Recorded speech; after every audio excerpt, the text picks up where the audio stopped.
Hello, my name is Burke Hedges, author of the best-selling book, The Parable of the Pipeline. I open my book with a story about Pablo and Bruno, who take two very different paths in their quest for financial independence.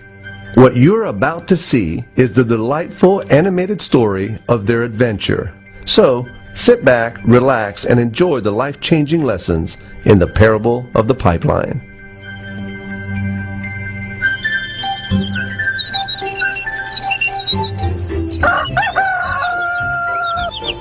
Far away, in a small village, near a beautiful valley, lived two friends, Pablo and Bruno. They were both young and dreamed of a better life for themselves. They'd often discuss their dreams about how they would become the most successful men in the village. They weren't afraid of hard work, and they searched for opportunities to help realize their goals and achieve their dreams. One day, an opportunity presented itself.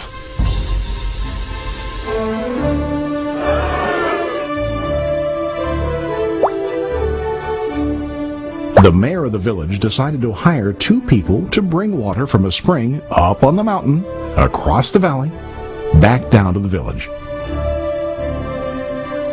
They were to be paid based on the amount of water delivered to the village. Bruno and Pablo enthusiastically got to work. Every day, from morning till evening, they carried buckets to and from the spring. They worked hard, carrying water to the village. In the evening, they'd return home with their day's wages.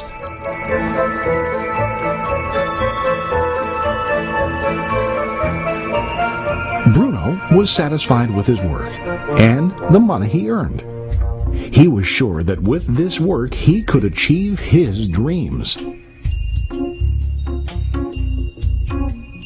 Bruno thought that to increase his wages he could use bigger buckets to bring more water each trip.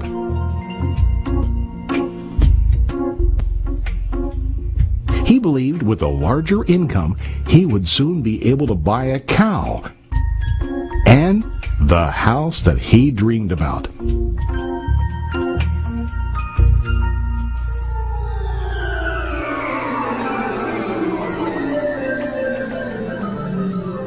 Now Pablo was not satisfied. At the end of the day, his back and hands ached, and he was exhausted. He was looking for an easier way to earn more. One day an idea occurred to Pablo. He imagined building a pipeline to deliver the water from the mountain spring to the village.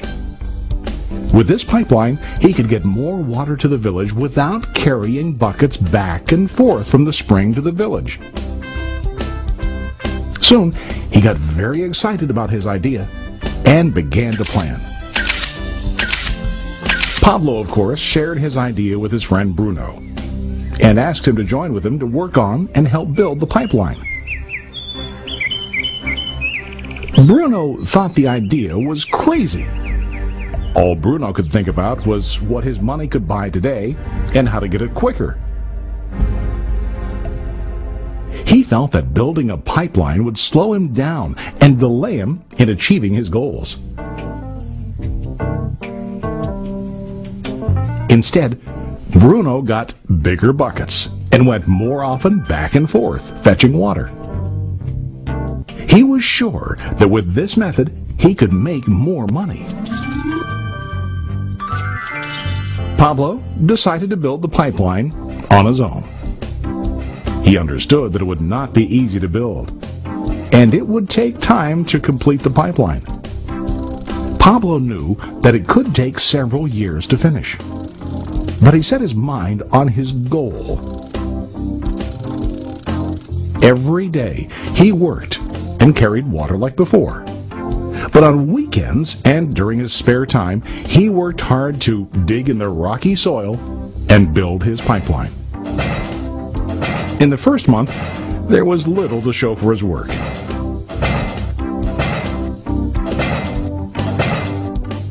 Bruno and the villagers laughed and teased him. They called him Pablo the Pipeline Man. During this time, Bruno's income doubled. He already bought a cow and a bigger house. His lifestyle changed. He now spent time after work in the bar, enjoying his hard-earned wages from delivering water.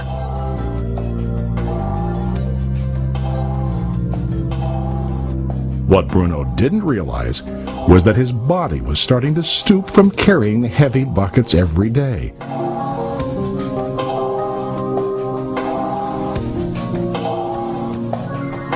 His face looked worn and his body tired. Soon, he began to carry less and less water due to the wear and tear on his body.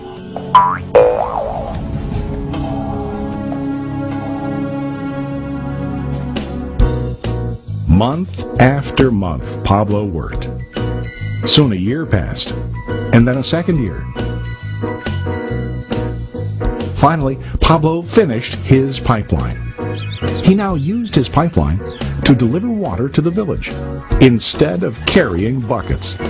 Pablo was now earning more money than ever before. The water continued flowing to the village, while Pablo wasn't working. While he slept and ate, the water flowed. Pablo was happy and proud of his insight, persistence, and hard work. Now his income flowed as long as the water flowed through his pipeline.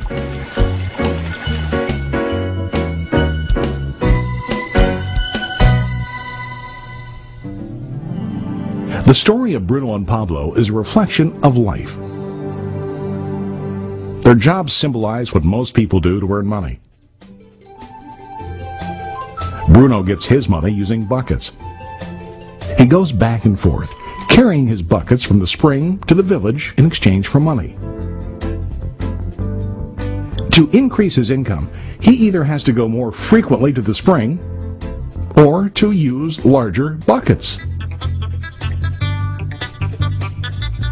It's common in real life to increase our income by working harder. For example, working overtime or getting a second job.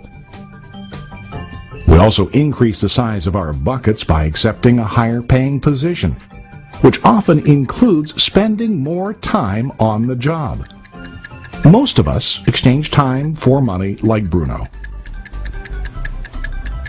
We know that every person has only 24 hours in the day and that it's not possible to use all our time to work. The most difficult time comes when we can no longer exchange time for money due to age, health, or other reasons. Then, our income stops. Now let's review what Pablo did. Very wisely, Pablo did not exchange all of his time for a limited income, but he used some of his time to build a pipeline. He knew that the pipeline would bring ongoing income as long as the water flowed. An ongoing income that multiplied the time he worked each day. Pablo knew that someday, maybe because of age or health, he would no longer be able to exchange his available time for money. Pablo knew that if he could make his idea of a pipeline work, then he only has to do the hard work of building the pipeline.